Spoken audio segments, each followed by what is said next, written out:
Hey, what's up, everybody? Thanks for stopping by the show. This is the Nowhere to Go But Up podcast, and I am your host, Sean Dustin. Happy Friday.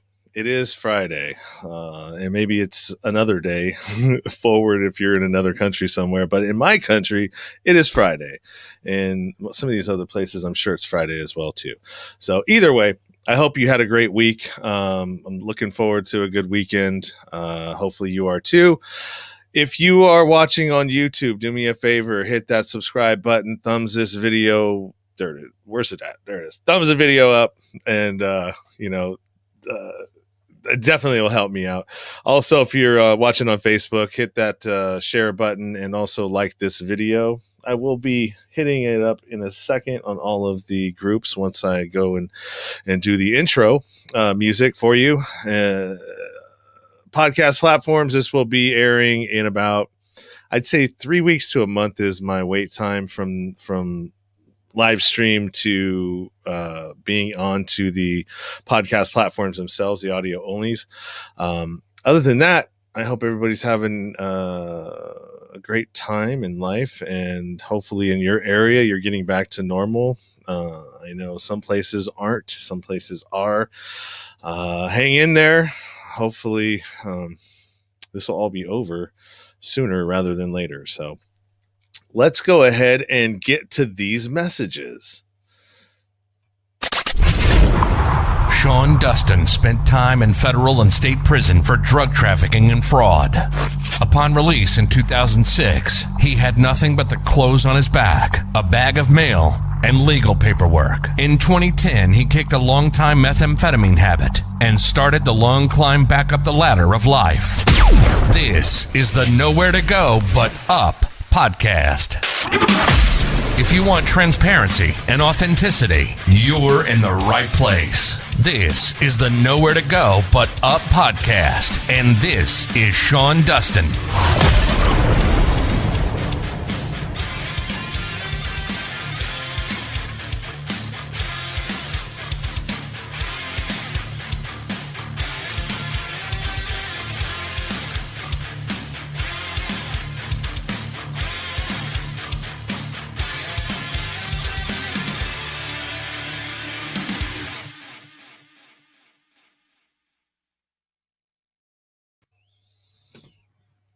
Hey, everybody. I'm back. Hi, Janice. How are you? I'm good. How are you?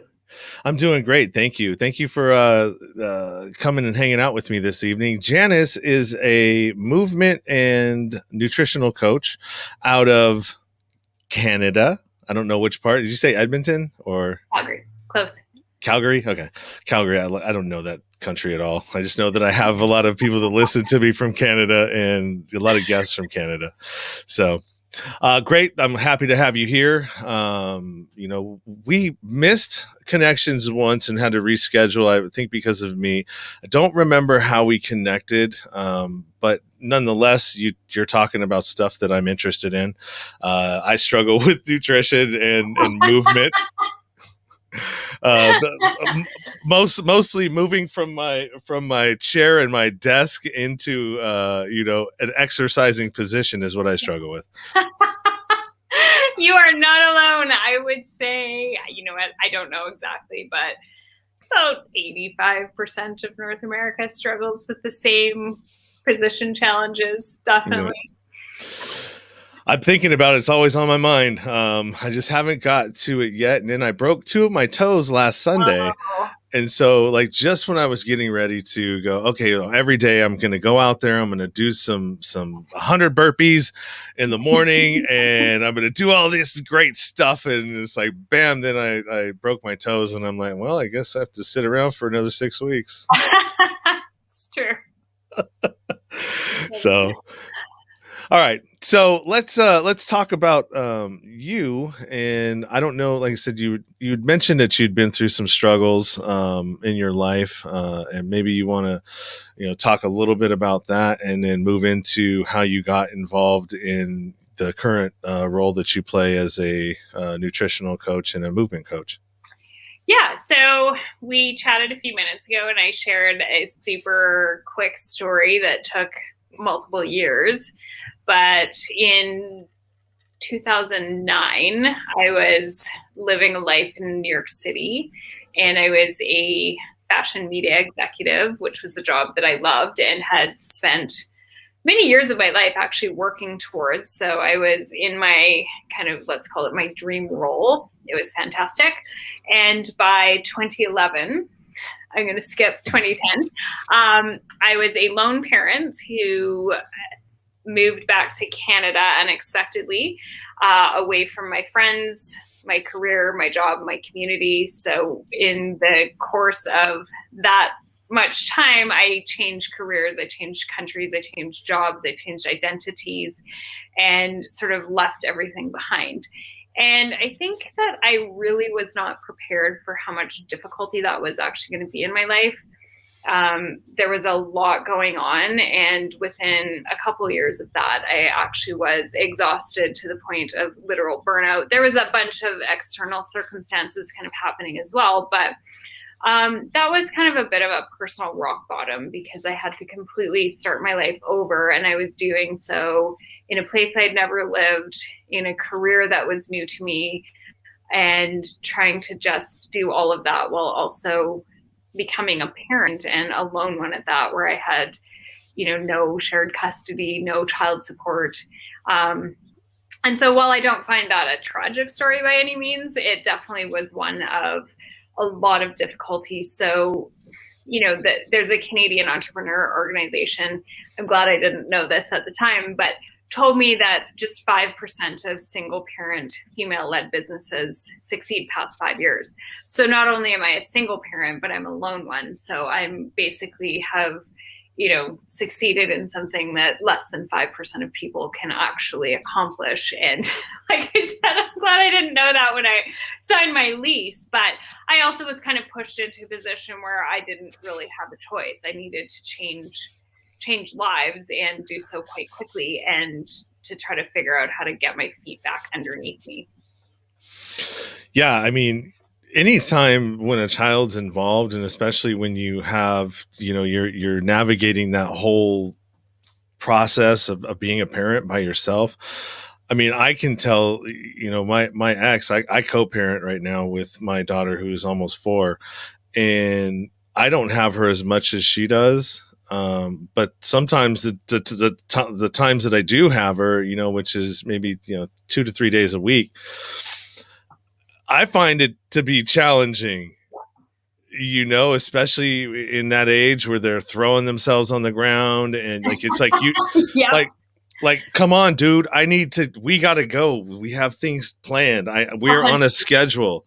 I don't have time for you to want to do it yourself. I don't have time for you to want to, you know what I mean? We just got to go. And they don't understand that. And it takes a lot of patience. And when you don't have somebody that's sort of like helping you out, I get it, man. I was raised by a single mother. And I get the struggle. It is real. It is real. And I actually, last year I wrote an article for Elephant Journal that has been read almost 500,000 times, which totally blew me away, because when I arrived in my new life, I really felt kind of alienated. I felt really alone. So people assured me all the time that there's quote unquote tons of lone parents, and I just really didn't meet any. And as I have aged and my child has aged, yes, I now encounter lone parents, but there just are not a lot of lone parents of 2-month-old and 3-month-old or even 2-year-old children. And so I didn't really know who to turn to for support either, in terms of how do you navigate sick days? How do you navigate windows where, it only happened twice, but I remember literally sitting on my bed crying because I asked, my son was probably around the same age as your daughter, and I was like, please, I just need 20 seconds to myself. And then he's like, Mama. And I'm just like, I can't, like, and it's nothing that he did. It was just that moment when you can't even have a bath. You can't go to the bathroom. You can't, you'll appreciate this because of your daughter's age, but like, you can't even get a drink of water without specifying the cup color, where it's like, okay, like, just Take some red cup, okay? I just went through that the other day. It was like, I want a pink cup. And I'm like, well, I don't want to go digging for it. This is what you're going to get. No. Throw yourself on the ground. I was like, can I just... Yeah. And I remember, I mean, these are small things, and I think that they are really irrelevant if you actually have proper support and you have proper rest time and you have proper time to recover. But here I am trying to literally create the foundation of a life where I've changed careers and I'm trying to start a business, and there's 1,000 and a million tasks related to that. But I remember, again, my son was probably around your child's age, and I would pick him up from daycare and he would say, Mama, I'm thirsty. And I would be like, okay, let's look around the car. I don't have any water. Pause. Mama, I'm thirsty. And we would do this all the way home. And I laugh now, but at the time there was days when I'm like, I literally don't know how to make you hear what I'm saying. And like you said, I either just want to listen to the radio, or I want a moment to myself, or I have somewhere to go.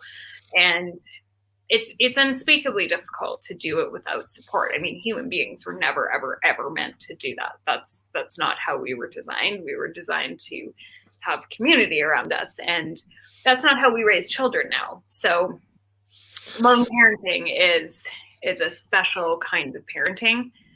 And some parts of it are amazing. I mean, I have a really great relationship with my child, and I'm not speaking of this from regret, but it's a very challenging position to try to start your life over when you're also trying to restart your career and reacclimate yourself to a new country. And You my moving boxes arrived. I had a small helper trying to help me unpack everything. And I'm like, stop, don't do that. Yeah. And then you also have, our dateability, right? When you have a small child like that, I mean, adults have needs, right? And, sometimes when you have a young child, that really closes the gap of what's available to you in the dating pool as well. And so, probably a lot more so for guys than for girls, because women, you guys got it easy, especially if you're an attractive woman, you can just say, hey, and somebody will pick up the signal. But for guys, it's a little bit different. I was going to say, actually, that part I did find was beneficial, because it actually weeded out candidates who weren't on the same page at all. And I actually was like, okay, this is a win. I felt that part was a win, but I can appreciate how if you had a different circumstance, it would not be a win. Yeah. And I totally get it when you talk about having a partner there, because what happens in not the purpose, but what ends up happening is one of you ends up running interference and can like, okay, well, you distract him and I'll do this and let me go do what I need to do. And it's like, it's like this tag team thing that you end up in. Right. And about a lot of things that you don't even realize are happening. So one of my favorite kind of stories to tell is vacuuming my car. So we live in a condo building, and it was built in the 70s. And for whatever reason, they didn't put a plug-in down in the garage. So I don't know why they did that, but they didn't put a plug-in down in the garage. So it's just a cement set of walls. And the nearest plug-in is like 2 stories up, which is weird because I don't know who has a 150-foot extension cord. So I don't have a shop vac because I can't vacuum my car. And then I've got this young child in my car eating. And so my dad was kind of giving me grief about the state of my car. And I'm like, well, like there's a list of problems here, Dad. Number one, even if I did have a shop vac, like let's pretend the garage did have a plug-in, I can't really take him down to the garage because having a 2-year-old running around the garage while I'm trying to vacuum under the mats is like literally not, it's a safety hazard. So like that's not going to work. I can't leave him upstairs in the apartment. that's a call for Child Protective Services. So then my option was to, and I actually did this, is to call up one of those car detailing places, which in this city is about $125, and it's located in an industrial area. And I'm like, okay, I'm just going to do this. So we go to that industrial area where my curious son pokes around the front office and opens the door to where they're cleaning the cars. They told him don't. So we go back into the little waiting room area where the only thing for him to do is to play with the coffee machine, which he then proceeds to break. And I'm like, okay. And that's the kind of stuff that I think, I talked to my dad about that, and I'm like, well, when we grew up, mom just supervised us while you cleaned the car. And so I think it's really hard to imagine what the barriers are for these really simple things. If I want somebody to put the pictures up on my wall, I can kind of operate a hammer, but no one really wants me to. So then I have to pay for it. And then, it's just, there's a lot of little things that we really take another adult for granted in terms of just another body there. And to try to figure out that time and money balance and energy balance by yourself is unspeakably difficult, quite honestly. And again, I'm not speaking about it in a complaining way. It's just, I think that a lot of us don't really have that perspective of what that actually is like, where there is no rest, there is no break, there is no person to just take the child so you can vacuum the car, which, let's be honest, isn't even a fun task anyways. But to try to actually to be two people in one place at the same time, you literally can't do it. Yeah, no, I totally get it. So let's move into how you got involved in coaching and, movement coaching and nutritional coaching. So I saw some of your, I checked out your, what do you call those things? Webpage. web page, and I read some of your information on there prior to coming here, and so yeah, you mentioned something about yourself. You oh God, what was it?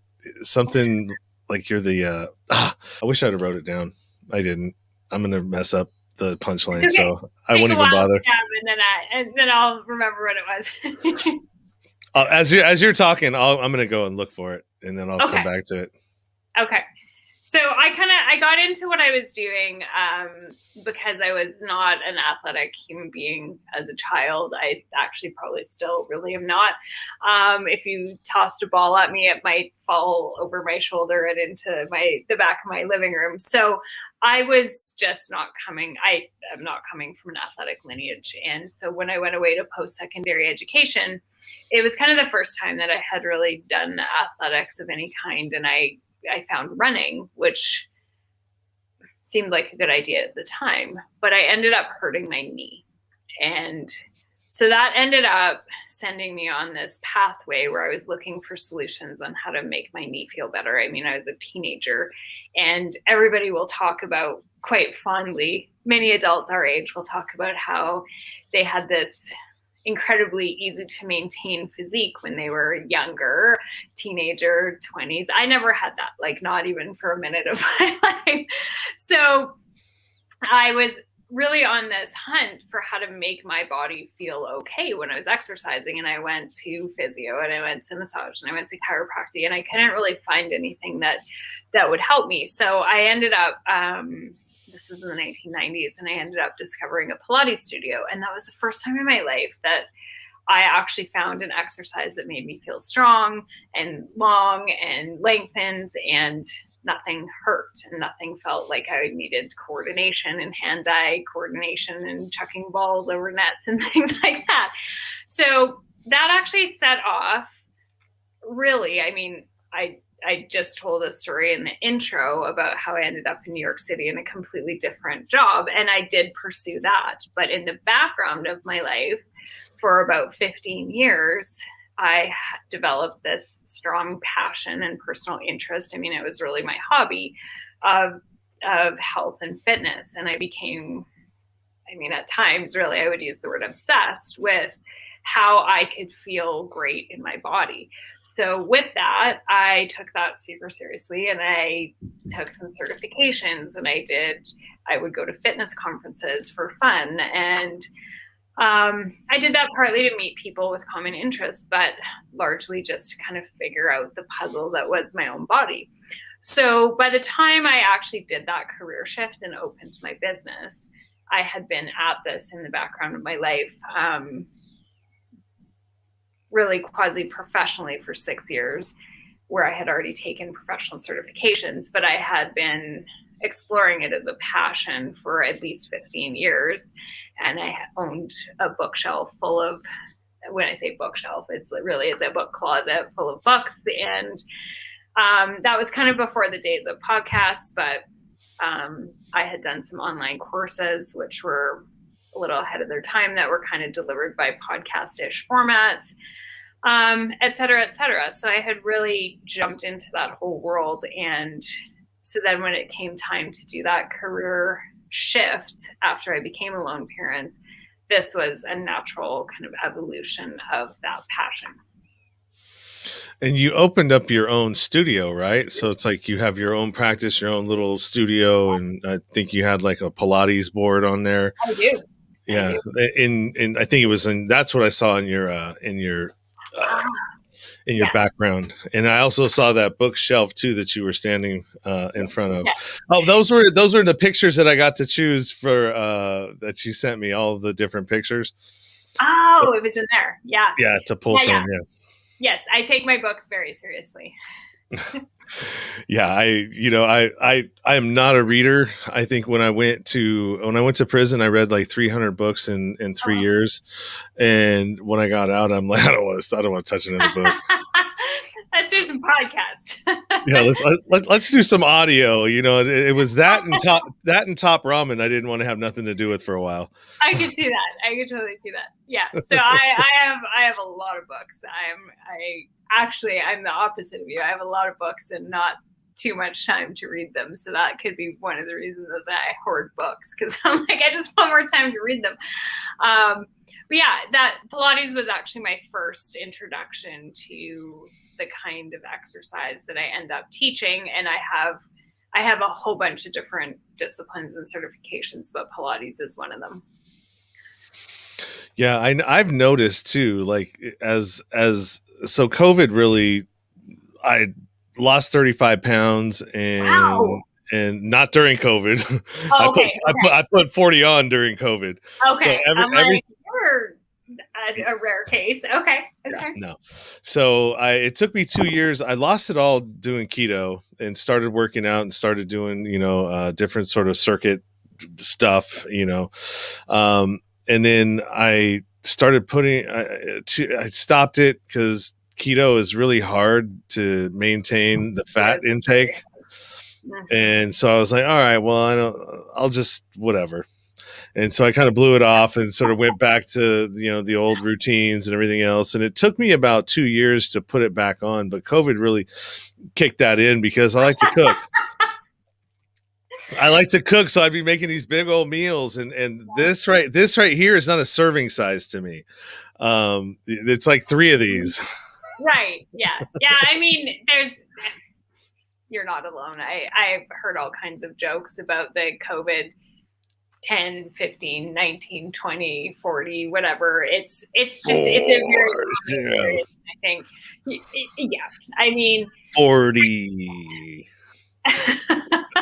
When I think there's a lot of things going on for people. One is mental health stuff, where it's much harder to keep that momentum. And when we're parked in front of a big blank wall for a long time, it does cause a lot of people to get depressed and anxious and all kinds of stuff. I think another is definitely what you said, where we're within proximity of the kitchen at every moment. So kind of any cooking passion has kind of taken off, any emotional eating patterns have kind of taken off. And then, like, food is entertainment. It's comforting, and it's fun, and it's something to do, and it's kind of excitement when there's, nothing else going on. Yeah. And so like, how did, that whole thing, because you're in Canada and you guys have like some really stringent rules and lockdown measures, and like I think you guys are still in some things right now. We are still doing it to its strong extent. So as of right now, in Alberta, I don't even know all the different things anymore. But essentially, A, the border is closed, but B, I mean, nightclubs haven't been open since last March. I believe that bars are closed right now. Restaurants, I believe, are closed except for takeout and patios. We're actually not really supposed to be seeing people that we don't live with in our home. And I think that'll all change quickly because they just opened up there's a vaccine that I found out yesterday is not actually approved in the United States, but it's AstraZeneca. And they opened that up to Gen Xers this week, and the Gen Xers know what to do with this. So, I mean, they put, apparently within the first 24 hours of the appointments being open, 55,000 people signed up for it. So this will pass quickly, but we definitely were a little bit stagnant on the front end of the vaccination program. So there wasn't a lot of choice. We kind of had to stay in that lockdown state. And it's snowing out right now. So like the combination between lockdown and snow doesn't help anyone lose weight. Yeah, right. So yeah, I mean it's really crazy. Like here, I went on a function and it's almost everybody that it's two things that I've done so far that people are talking about. Oh, did you get the vaccine? Oh yeah, I just got my second shot. I just got, I mean, it's almost like everybody's virtue signaling that, oh, I'm vaxxed. I'm vaccinated. Everybody, I'm okay. I'm not a spreader. You know what I mean? And it's like, okay, well, that's great. But do you really know a whole lot about what you just shot in your arm? Because no. It's like most of you are the test subjects. Do you understand that? 1,000%. I actually find it hilarious. I was texting with a couple of clients last night, and because we have a public health system, so it functions a little bit differently in the sense that everybody, no matter where you go for it, goes through the same databasing system. So there's really only a couple of sign-up portals, and everything goes through your health card and et cetera. But these appointments are very hard to get. And I'm laughing because I'm like, now this is the information network. Like it's the 1990s and we're all looking for the hot club. Like, do you know where to get it? Hit the refresh button, see if you can get it, see if they've released anything new. And I'm like, okay, this is actually really funny because it's, I don't even actually find here it's virtue signaling. It's more like, we need to get out of this state where we're just kind of sitting in limbo where everything is closed, because obviously, I mean, I'm a business owner of a bricks and mortar studio. I want to go back to my space. I want to start seeing clients. I want to travel someday, would be nice. And so I think that here, though, the vaccination conversation isn't as much about like, I'm not spreading. It's like, let's chip in and do our part to get us out of these shackles, because they've actually said that basically they're not going to unlock us until 2/3 of us get it. That's crazy. I just think that's like, I don't know, maybe being in the United States and where we have this illusion that we're free. Yeah. Right. Yeah. We have this overlay of freedom, but we're actually in a third world country. Right. It's true. And to each their own. If that's what you feel like you need to do, if that's what you feel like is going to make you and your family safe, then by all means, go ahead, knock yourself out. I'll stay in the control part of this experiment. Until they force me to have to take it, which is coming. It is going to be a point where everybody's going to have to do it, because they're going to mandate something that you want to do that you're not going to be able to do unless you can show proof that you were vaccinated. Yeah. And you know what? I don't know what I'm talking about. So anybody listening to this is an opinion, not a fact. But here, that actually, we have something called the Canadian Charter of Rights of Human. I'm going to get that wrong. We have a Human Rights and Freedoms Act, and that you can't actually tell anybody that to come into a business or to get on an airplane that they have to be vaccinated. So instead, what they've done is kind of just kept us constrained because everybody goes through the same health database.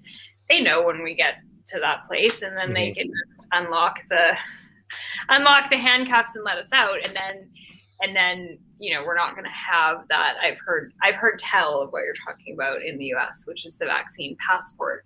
But the systems are just different. And so you guys have your taste of freedom now, and it may get kind of quenched down. We don't have that, but when they do kind of open it up, we've hit the kind of herd immunity, and the folks who didn't get it, and on we go. Yeah, well, one of the good things too, at least your country is taking care of its citizens in terms of the businesses and the citizenry. If you're going to lock us down, you better damn well pay us. Well, the United States doesn't do that at all. They don't care. No. And I think, again, that public versus private healthcare is a different system. And so the way that it's all executed is just slightly different. And I say that as somebody who lived in the US. And, when I first moved to the US, I was like, well, what is this healthcare system? I don't get it. Like, literally, I could not wrap my little Canadian mind around how it all worked. And one is not better or worse. They just operate differently. And so I think you guys killed it in terms of getting ahead of everybody else in terms of the vaccinations.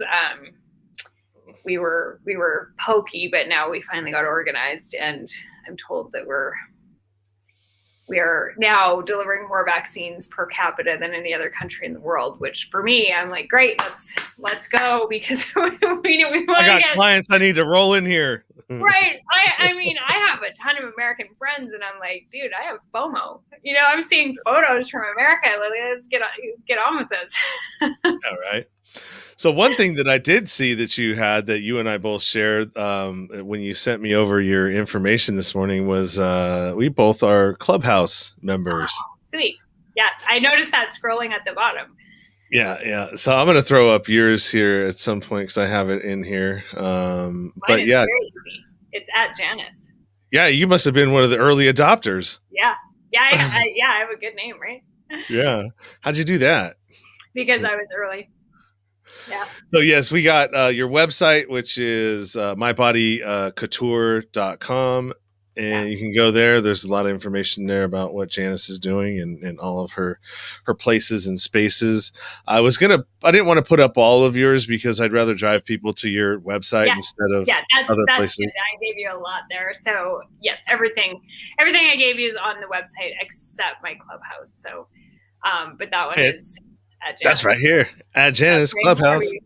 Yeah. And so how do you feel about Clubhouse? Because I know that about almost 2 months ago to 6 weeks ago, it was popping and hot, and the connections that you were making there were, at least in all of the rooms that I was going to, were really organic, and the conversations were like inspiring, and like people seemed to be like super authentic, and like just like dropping like, it was like some people, I was in tears sometimes, like telling my story and listen to other people's stories. And it was like, wow, there's this thing that's happening over at this place. And I just want to tell everybody about it. And it seems to have dropped off a little bit since they did that little monetization thing. Yeah. I mean, you identified with my Clubhouse name that I was back there a while back. Mm-hmm. And so I've watched it balloon, And it is every iteration of that balloon just changes a little bit. And I think what happens is definitely the folks who were there pre-balloon are like, oh. Yeah, this isn't what I signed up for. Totally. I remember when this was good, like 2 weeks ago. But I think at the end of it, there is a ton on Clubhouse. It is a super cool platform to connect, to listen to. You know, some of the cool things I have really liked are people that have written books or podcasters that are on there, and you actually can interact with them as opposed to sitting in an audience. One Clubhouse host, moderator, actually called it a conference. And if you think of it that way, there's a ton of value there. So those bigger rooms actually do function like conference rooms where you've got those moderators, it's a panel, and then there is the opportunity for you to participate as a guest. I prefer still kind of some of those smaller rooms. And I think the biggest thing for Clubhouse is just to go in without any expectation that you're going to hit the jackpot and come out with 45 clients and 72 new contacts. If you go in to learn and go in to listen, I think you're going to have a better experience than if you go in thinking that you're going to hit it big with your business tomorrow. Yeah. What I liked was the concept that started it all was provide value first. And if whatever happens after, right? Totally. And when you come in with that attitude where it's like, hey, I'm just here to, like, I wouldn't even say my podcast name. I would just say I'm a podcaster, and I wasn't trying to self-promote. And I was just trying to add value to whatever conversation of whatever room and the lane and what I fit in. Yeah. And, you know, I got a lot of response from that. I mean, the whole reason why I'm going to Florida to tell my story is because of Clubhouse and some of the connections that I made there. But what I do feel now is that it's sort of shifted a little bit, and not as many people are on there, and I'm not as, like, I've even gone off of there for like the last week and a half. I mean, I'll come on, you know, to some of the regular things and listen, and even that vibe has sort of changed a little bit. And I 2 weeks and it'll change again, or 2 months and it'll change again, because I think that it's like, it's a bit of a random social media app in terms of something like an Instagram or a Facebook. Those are our friends, whether we know them or not. We've selected in to see their feed, and you're going to see a pretty similar feed. Clubhouse is I mean, for better or for worse, it's a bit of a hot mess, because you can log in one day and you're going to find the most incredible rooms, and then you log in 2 hours later and you're like, there's nothing on here right now. I'm just scrolling through garbage. And so, and it's because it's not kind of that collected list of a few thousand people or a few hundred people or whatever, however many people you follow on your other social media pages.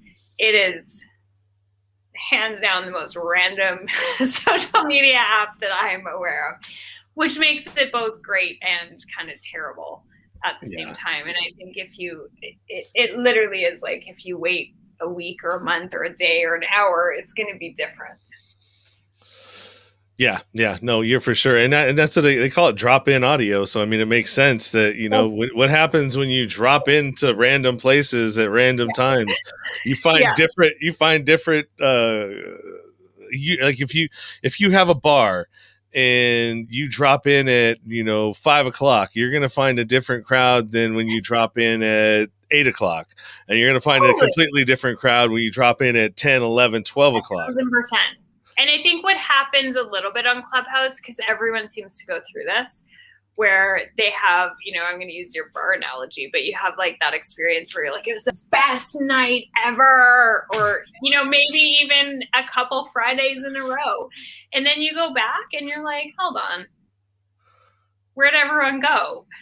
And so I think that it actually, because you can have some of those kind of peak experiences, that it can let you down a little bit. But it's like you said, I mean, just keep going back and check it out. And you're going to have a little bit of inconsistency because it actually just depends on who else is in there and what they're talking about. And I find I go through phases where I'm on it a lot. And then there's other phases where I'm like, I need a little time out. Just detox.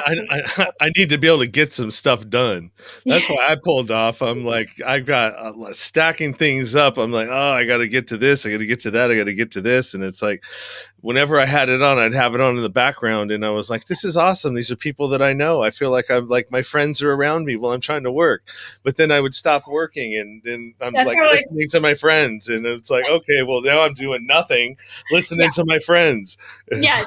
That's the key, the quote unquote trying to work. It doesn't, you can't, I never figured out because I know people, I know people that are like, oh yeah, I was on Clubhouse for 8 or 10 hours today. And I'm like, I can't have that on while I'm trying to actually be productive in any meaningful way. Like I can't compose emails or write anything or like do anything of meaning when I'm trying to also listen to audio or speak. But, maybe if there's people that can do that, good on you. But like, I can barely listen to the radio while I work, No, absolutely. You're right about that. So yeah, so we didn't touch on the nutrition. We touched on the movement part, but the nutrition, how did you so are you a licensed nutritionist or did you just do you have a certification in it or are you just? No, I'm certified in it. My first certification was as a health coach. I'm trying to remember what my other two are, but they're coaching certifications. They're not dietitian or nutritionist. And so that's what's the difference? Can you explain what the difference is? Because I think people,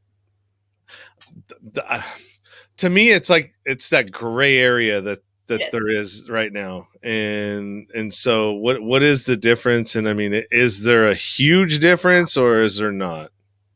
Well, so I can't speak for every jurisdiction in North America, but I can speak for my own. Dietitians and nutritionists in my jurisdiction have to go to a certain school that lasts a certain amount of time and come out with a certain certification and a certain set of exams to get there. So if there is a dietitian or a nutritionist listening to this from Alberta, if I have that slightly wrong, but you get the idea. So it's the same way that I can't,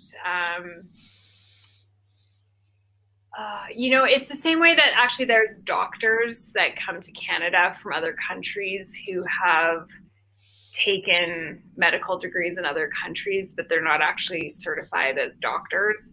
So here, there's certain universities that can qualify people. There's certain qualifications required. I know somebody who moved here from the United States and she had to write an exam if she wanted to proceed forward with being a dietitian or nutritionist in Alberta. So essentially, there's other differences than this, but I cannot use those titles because they're actually provincially mandated as being, you need a 4-year university degree from certain places that come with whatever. But at the end of it, outside of that, one of the biggest differences is I'm not authorized to prescribe anything, including meal planning for people.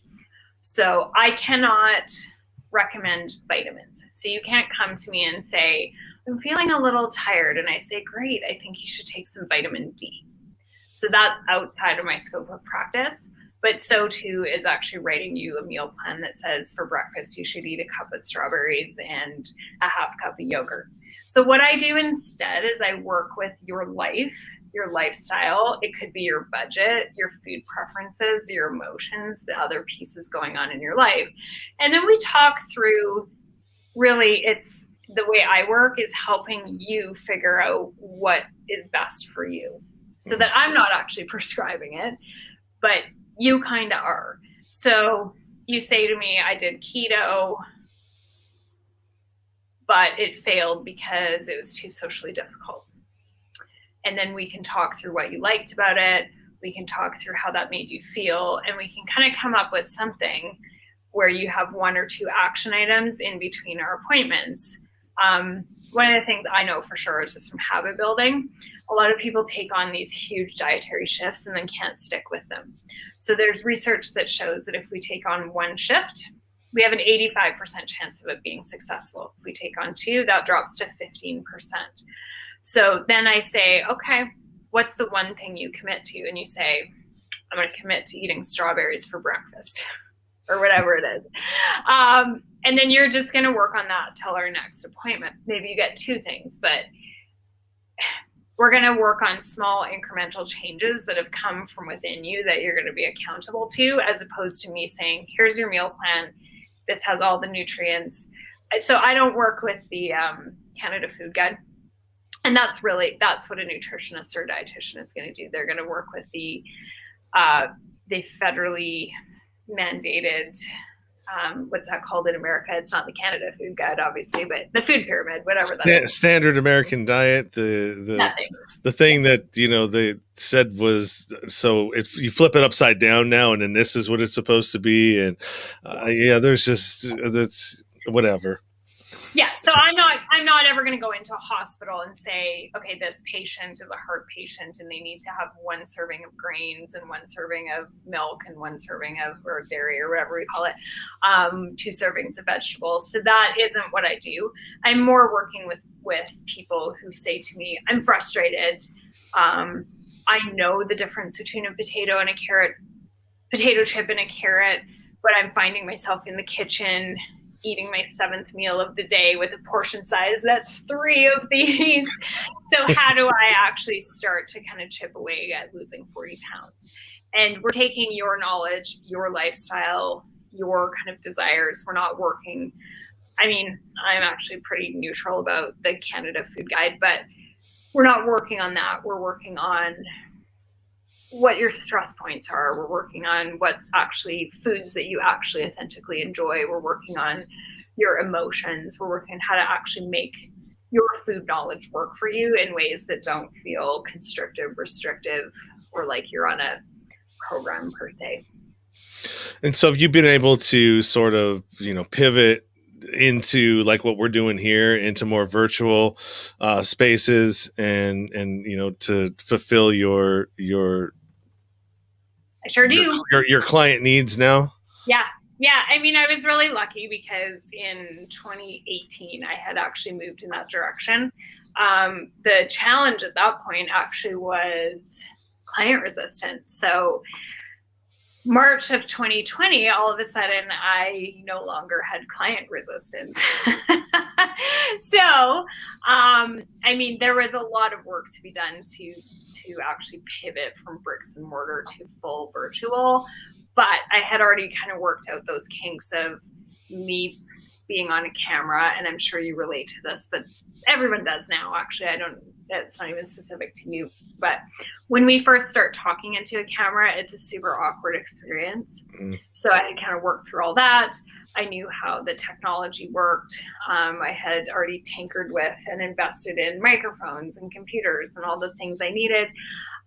So there was still a lot of hurdles to jump through, but I was able to transfer my business from a client optic standpoint within 3 hours. I had everybody set up to be able to transfer online.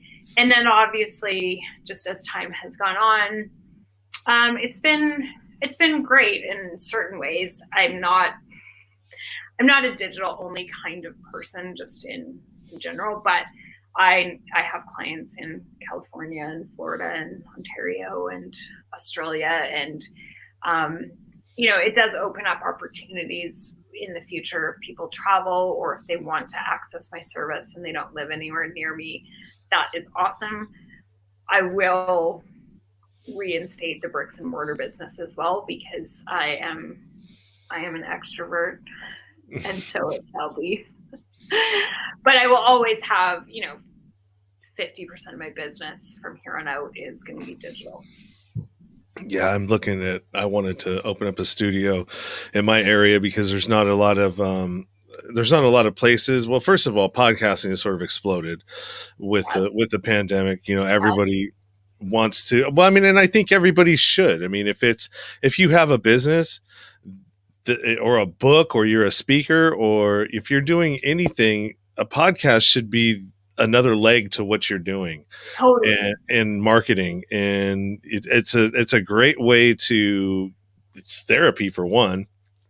You're actually able to communicate, talk to people, learn. It's taught me how to listen more than it's taught me how to talk to other people. And instead of, when, like, I would always find myself in a conversation wanting to say what I want to say and thinking about where I'm going to jump in and inject what, my 2 cents, and not even listening to what the other person's saying because I'm too busy thinking about what I want to say.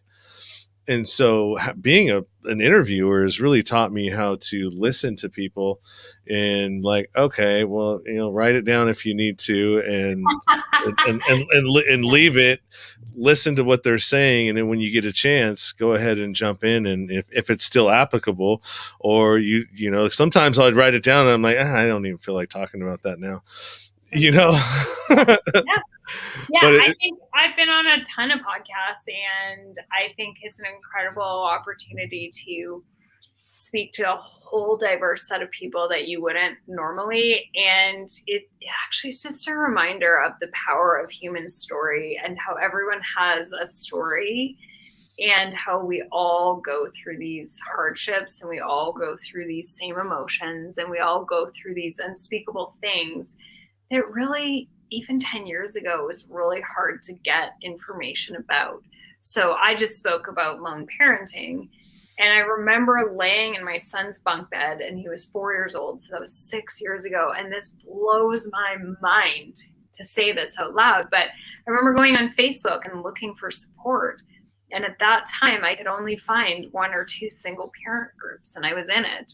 And now I think if I look for single parent groups, there's probably 50,000 groups, and at the time it was like, there was, like 1 or 2. And that, it's crazy how in 6 years, we just have this explosion of proverbial #MeToo.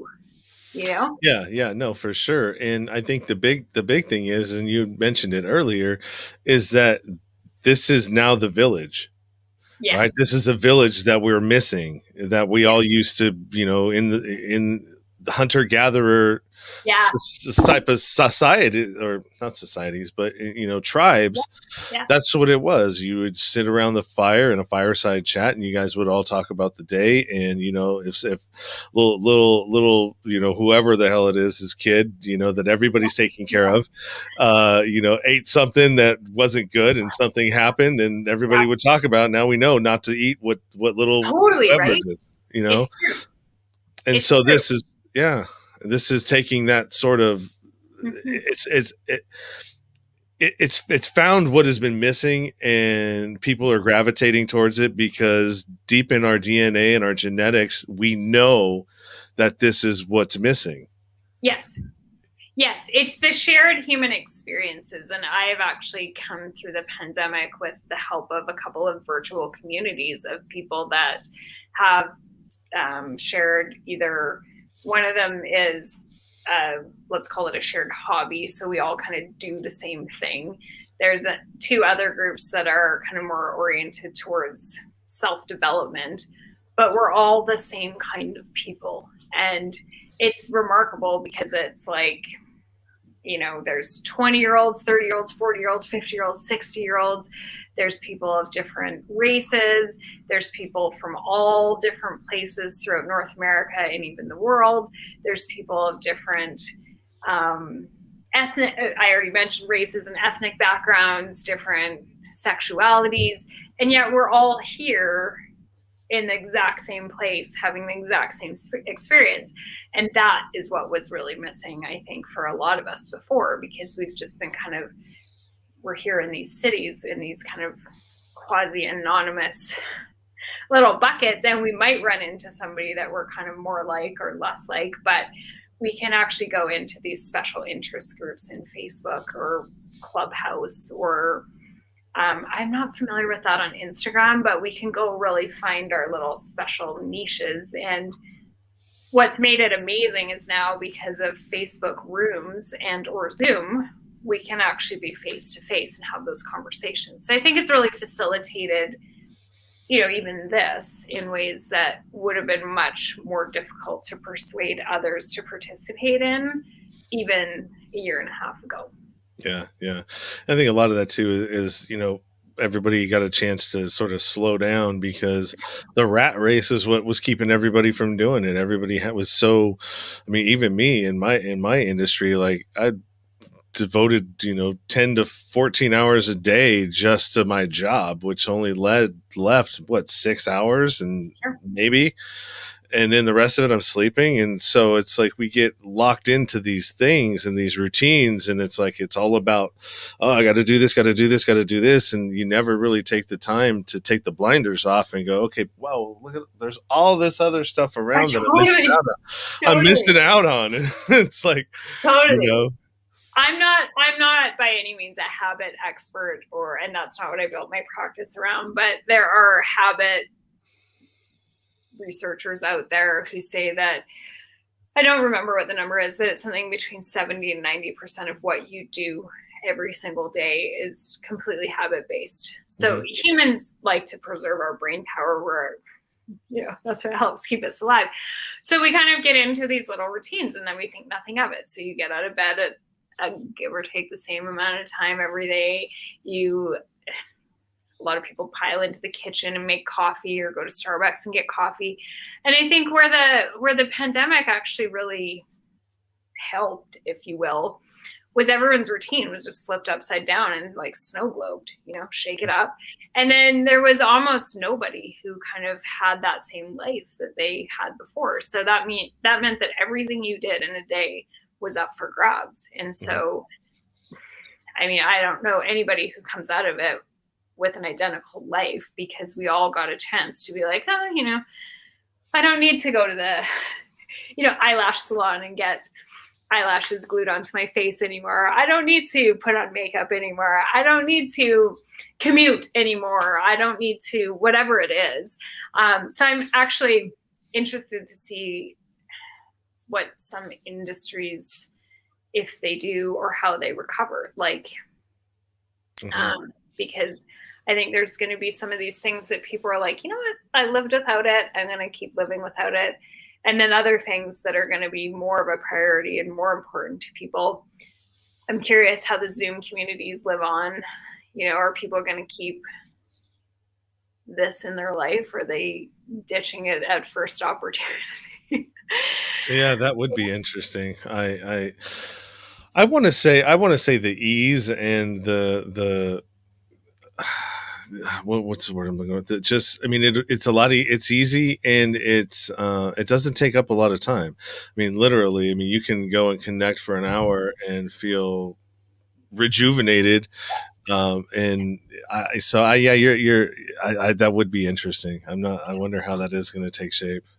I actually find it funny because I'm like a true extrovert in the sense that, I'm outgoing, but I'm also extroverted in the sense of that's how I restore my energy. And so I used to have a really full schedule, on the weekend we would be doing this, and then we'd be doing that, and then we'd be doing the other thing. And if there was a festival, we were going. And if there was, something at a museum, we were there. And now I'm like, I don't even remember how to plan my time when I have to drive somewhere. Like how much time, because I could grid that out within minutes. I'd be like, okay, it's 21 minutes to get there. And now I'm like, I have no idea how to do that anymore. In my head, if I have to drive somewhere, well, that's like a full day's activity. I'm like, we don't have time for anything else now. It's like a 10-minute drive. Yeah, for sure. All right, so we're at about an hour, man. So we're gonna wrap this. We're gonna wrap this up. Love connecting with people. That's my thing. I wonder if it was it? Well, it was always my thing. And then when I went to prison and it came out, I was more shell shocked and didn't want to talk to nobody. And then as I started coming out of that and back in, into podcasts, I was like, oh, it's a whole new world. So anyways, why don't you let everybody know where they can find you? All of the information that I have, including her Janice's bio and direct links, will be available in the show notes. They're actually in the description, which is above, I believe. This on Facebook, it's below on YouTube. Sweet. And I don't know exactly where it is on Twitter Live. I don't pay attention to Twitter that often, but I go there too. So if you are looking at a video, you can see it on your screen. If you are not, it is mybodycouture.com, which is 3 words that are jammed together. So first word is my, M-Y. Second word is body, B-O-D-Y. Third word is couture, C-O-U-T-U-R-E. That's at the .com. And then as Sean already mentioned, there's a whole mess of other places you can find me on the internet. 2 places that I frequent are Facebook and Instagram. And when I say frequent, those are great places to reach out to me and direct message me. And you can do that to talk about, well, commuting, the pandemic, vaccines. What else did we cover today? Community, but also obviously my professional life, so fitness or nutrition.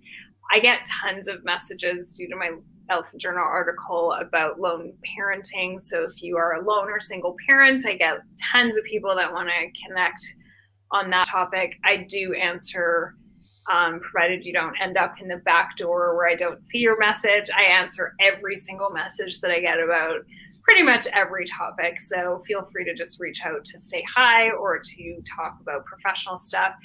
And, even within professional stuff, I get people that say, your message inspired me. I can't become a client, but, it was great to meet you. And I welcome that too. So reach out on Facebook, Instagram, look for me on Clubhouse or my website. Awesome. And you guys will be able to catch the next broadcast. Let me check a look. Will be Monday. I'm in April. So Monday, the 26th, I have Shannon Andrus at 2 p.m. And then I've got another one lined up for 3 p.m. with Chris Newby, who actually, she is going to be talking about Lyme disease and, the prevalence of that I think it's in the East Coast. It's really bad there, but it's an interesting topic nonetheless. That will be on the 26th, which is next Monday. And I will be broadcasting from Florida. I'll be down in St. Petersburg. I'm going to be on a show, not to brag or anything, but that's why I'll be in Florida, is to be on a show called Concrete with a K. It's another podcast, YouTube channel. They got about 400,000 subscribers. And thanks to Clubhouse, a booker for that show heard my story and was like, we got to get you on. And lo and behold, here we go. That's where I'm going. So, big things happening for the Nowhere to Go But Up podcast. Maybe not. I don't know. I'm just going down there to tell my story and provide some value to the listeners of that show. And whatever happens. If it's meant to be, it's meant to be. If it's not, then I'm just going to keep plugging away. Sweet. Have a good time in Florida. Yeah. Well, it's too bad I don't have enough time to actually do something. I booked it I'm flying in on Sunday at midnight. I arrive, go right to the hotel room. Got Monday the things I got to do, Tuesday, Wednesday, and then I'm back out on Thursday. So I'm supposed to hook up with somebody actually that I know I've connected with. That's in the justice impacted space while I'm there. So hopefully we'll be able to connect and maybe do a show. I'm bringing all my equipment down there. So hopefully I'll be able to do like an on location thing and, whatever. Yeah. Make the most out of it. Right. Yeah. All right. Awesome. Well, I definitely appreciate you hanging out with me this evening. I love your energy. And we'll connect again at some point. Yeah, that'd be amazing. Come back on the show. I always have if you're on my show once, then I'll always circle back around to you again. Oh, we do it again. Sweet. Yeah, Nice. for sure. Nice. So yeah, everybody, happy Friday. Thanks again, Janice. I really appreciated it. And we will end this on with the, whatever it's called, the outro thing. All right, everybody. Bye. You've been listening to the Nowhere to Go But Up podcast. Sean is a single dad, a union blue-collar guy, and he spent time in federal and state prison for drug trafficking and fraud. When he was released from prison in 2006, all he had was the clothes on his back, a bag of mail, and some paperwork. Since then, he's turned his life around and shares the struggles and successes on this podcast. We hope you enjoyed the show, and we hope you were moved. To connect to the show, book a guest spot. For merch, Patreon, PayPal, and social media links, go to linktr.ee/nowhere to go but up. On Instagram at Nowhere to Go But Up Now. On Twitter at But Up Now. On the YouTube channel at Nowhere to Go But Up Podcast. See you next time.